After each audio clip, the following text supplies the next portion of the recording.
Sai Ram. All of us learn mathematics quite early in our life.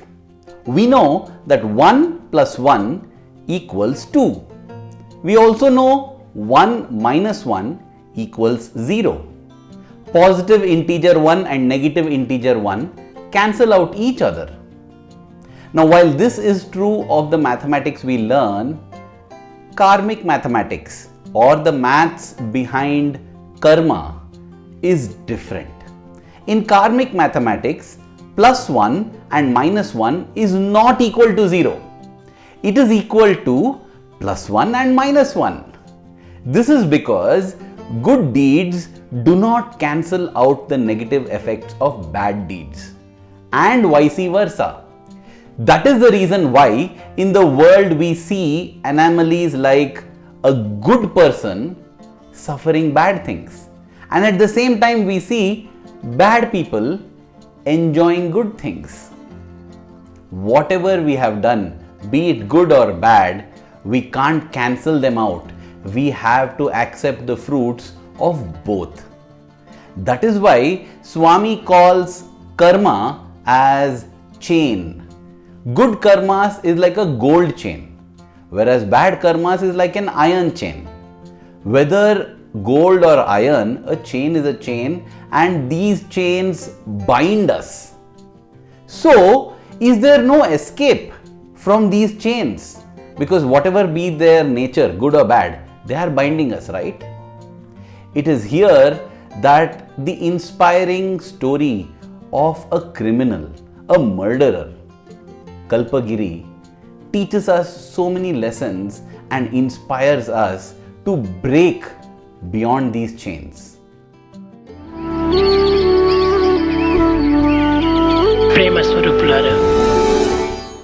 The story of Kalpagiri has been recorded by Professor N. Kasturi in the biography of Bhagawan Sri Sathya Sai Baba, Satyam Shivam Sundaram, Part 2.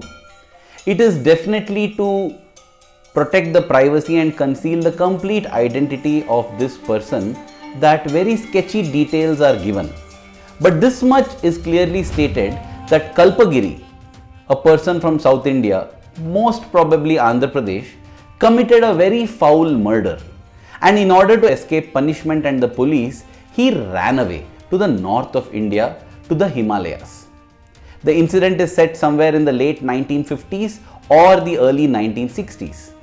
In the Himalayas, he donned the ochre robes and began to move around like a sannyasi, like a renunciant. And in all these beautiful pilgrimage spots in the Himalayas, Badrinath, Kedarnath, Gangotri, Yamunotri, Rishikesh, Haridwar, all these places, there are so many free kitchens, so many free accommodations, ashrams available for spiritual aspirants as well as these sannyasis. And therefore, he had no trouble getting by with his livelihood, getting his food, getting his shelter. 4 years passed in this manner, and he was now sure that he could never be caught, that he had totally fooled the police, he had completely escaped. We have to remember that back then, technology hadn't developed so well, communication wasn't so advanced, and once you have escaped, you have escaped. But then, you don't need technological advancement for one thing, your conscience. Kalpagiri's conscience bothered him a lot. It didn't allow him to be contented and peaceful. In fact, whenever he saw any other monk, sannyasi or holy person, Kalpagiri always thought, maybe he is also a murderer like me, he is also a criminal like me, he is run away from the police. Swami says there is nothing wrong in Srishti or creation, it's all drishti lopam or the defect in the vision. Yad bhavam tad drishyati, what you are, that is how you see the world as. And Kalpagiri saw the entire world as filled with cheats, deceitful people, criminals and wrong people, because that is what he was, and therefore he had no peace at all. In order to get that peace, he decided to set out on a pilgrimage. Really, it is so ironical. Imagine you're in the place where millions of people from around the globe come for pilgrimage, the Himalayas, and from there you're deciding to go out on a pilgrimage. Again, it shows that pilgrimage spots too depend on you, what is within. because you may be in the heart of a pilgrimage spot and yet be the most crooked, most vile, most evil creature. The pilgrimage spot will not transform you. It is your heart that has to get transformed. So Kalpagiri set out for a pilgrimage to South India, back to his hometown, back to his home region, because now he was very confident he won't get caught. He went to Simhachalam, Tirupati, Madurai, Kanchi, Rameshwaram, all the holy spots he visited. Finally, he had also decided to go to Shirdi, and he was in Bangalore for that. He wanted to catch a train from there. That is when he was told that that same Shirdi Baba was now here at Puttaparthi. And that intrigued him a lot, and therefore he caught a train to Penukonda and from there came to Puttaparthi Prashanti Nilayam. As he sat for darshan, Swami came and called him in for an interview. And in the interview, Swami said with utmost love, "Bangaru, what you are doing is not right. It is not correct to wear the orange dress when you have debts to be paid." And Kalpagiri feigned ignorance, because what debt did he have to pay? Well, Shirdi Baba tells Shama, it is recorded, that debts, murder and enmity, these have to be atoned for. You can't escape. If not in this birth, in the next birth. Therefore, before you die, ensure you don't have any debts, you don't have any enmity, and you have not committed any murder. Swami told Kalpagiri the same thing. Swami revealed what he had done. Of course, Swami is omniscient, he knows everything. And having revealed that, Swami told him, why do you want to postpone for the next birth what you can finish off in this birth and win peace? Those words touched Kalpagiri deeply in the heart, because only he knew how much he lacked this peace. Whatever he had tried, he had fooled the entire world, but he had not found peace. And just listening to the words of Baba, he was finding so much peace. He nodded, and then Swami walked in, got him some white clothes and told him, shed away those orange clothes, don't wear the ochre robes till you are debt free. Finish off all your debts, wear these whites till then. And then Swami told him, go and surrender yourself to the police. He then thought, Swami, if I do that, I will get capital punishment, I'll be hanged. I don't know what will happen. Swami then told him, be brave and cheerfully accept whatever punishment is given to you, because that is the way we have to face karmas. You should not get scared, you should not shy away. In fact, in another discourse, Swami says, don't pray to God telling Him to forgive you of your sins. No. Be brave enough and tell Swami to give you the strength to face the reactions and results of all your actions. This is the advice Swami gave Kalpagiri. And Kalpagiri agreed. Then Swami gave him 4 Vibhuti packets. And seeing how Kalpagiri had wholeheartedly agreed to all the advice, Swami promised him. Swami said, don't worry, you will not be hanged. I will ensure that the noose does not fall around your neck. Instead, there will be a japamala which I will personally give you. Now go.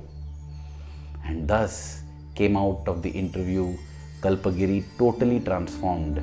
He decided to catch a train and not go to any other pilgrimage places, but back to his hometown to surrender to the police. And on the way to the hometown, in the train, he saw a person suffering from acute stomach pain, abdominal pain, unbearable, and he was rolling in agony. Praying to Swami, Kalpagiri, whose heart had melted seeing this suffering, took out one entire packet of vibhuti that Swami had given him, applied it onto the abdomen of this person. Within moments, the abdominal pain was gone and this person slept peacefully. And Kalpagiri felt happy. And suddenly, he realized that his heart had felt empathy, sympathy, compassion, love that he had not felt at all for the past 4 years. And he felt this was the miracle of Bhagawan. Yes, dear brothers and sisters, more than all the phenomenal and fantastic miracles of Swami that we speak about and discuss, the greatest miracle of Swami, the greatest miracle is the transformation of the heart with his divine selfless love, and that miracle had already happened in Kalpagiri's life. He went and surrendered to the police, and he got to know that the judge had given him the capital punishment. He was to be hanged to death. But there was no fear in his heart. He remembered Swami's words, he remembered Swami, and he was ready to face whatever that would happen. And that is when, what his heart said came true. He received a change in the sentence from the President of India. From capital punishment and death, it was changed to life imprisonment. And therefore, in a rural jail in Andhra Pradesh, Kalpagiri was to spend his entire life. But he was now a totally transformed person. He was radiating Swami's love. He started doing Nama Japa. He started doing bhajans. In fact, that entire prison became like a Sathya Sai center, a Seva Samiti. All the prisoners began to worship Swami, began to pray to Swami. Kalpagiri would write letters to Swami. And inspired by that, many other prisoners too began to write letters to Swami. And the most beautiful thing here, dear brothers and sisters, Swami responded, Swami replied back. Swami wrote so many letters to all these people who were in the jail. Reading that, I felt so touched. It's all captured in a chapter called Wounded Wings in Satyam Shivam Sundaram Part 2. I just felt this is how Swami does to us. After all, aren't we also prisoners in this world? We are caught. And because of our karmas, we are not able to leave. The only redemption for us is Swami. And Swami would lovingly write back to them. In a matter of a few years, Kalpagiri was praised as a very ideal prisoner, as such a transformed being, that he received presidential pardon and he was actually let out of jail. Wow! The words of the Lord always come true. And he rushed straight to the lotus feet of his beloved Bhagawan, his beloved Swami. And Swami, as he had said, kept up his promise, patted him on the back. There was pride in Swami's eyes as Swami waved his hand, materialized a japamala and put it around the neck of Kalpagiri. Kalpagiri's life was redeemed. And with that, we have a story listening to which our lives get redeemed. Dear brothers and sisters, as I said in the beginning, whether we do good deeds or bad deeds, they become chains that bind us, gold chains or iron chains. The only way to escape these chains is to either become so big that we break apart these chains, or become so small that the chains fall off. And Swami says the first method is Soham, Soham, Soham. This word means I am that, I am that. And Swami says, as we take our breath, so hum. With each breath we have to keep telling that I am divine, I am divine. Oneness with the divine makes us so big that it breaks away the chain, because these are no longer my deeds, these are the deeds of the divine. In fact, if you want to enjoy this Soham meditation in Bhagawan's own voice, golden voice, here is the link for that.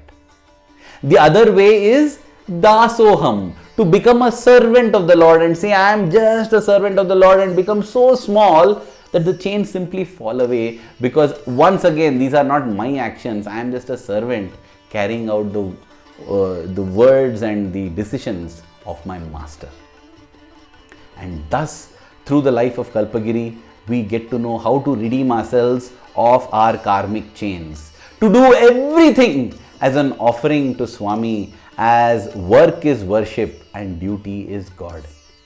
Dear Swami, may the love that we have in our hearts for you keep growing stronger every passing moment. Thank you. Jai Sai Ram.